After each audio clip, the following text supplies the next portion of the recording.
আল্লাহর কালাম কোরআনকে ভালোবাসেন এরকম কেউ নাই। যারা এই ভিডিওটা একটু শেয়ার করবেন এবং ভিডিওটা শুরু থেকে শেষ করবেন।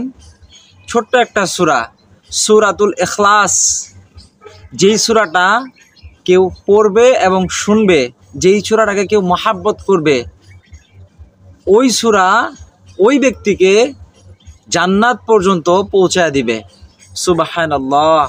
তিরমিজি 2901 হাদিস নাম্বার।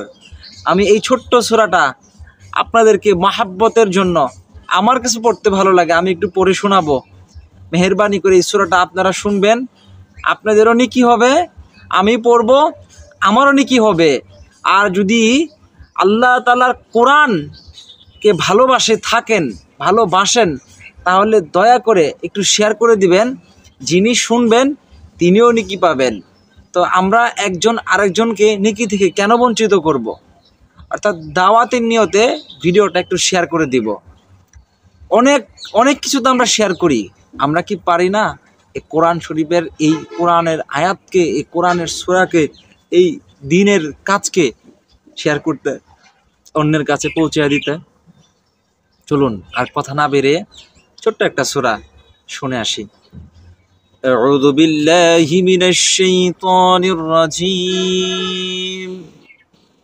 বিসমিল্লাহির রহমানির রহিম। কুল হুয়াল্লাহু আহাদ আল্লাহুস সামাদ লাম ইয়ালিদ ওয়া লাম ইউলাদ ওয়ালাম ইয়াকুল লাহু কুফুয়ান আহাদ।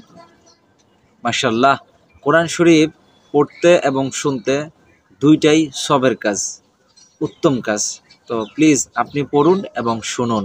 আর ভিডিওটা আবারও বলতেছি, দাওয়াতে নিয়ে তো শেয়ার করে দেন, বহুত ফায়দা হবে।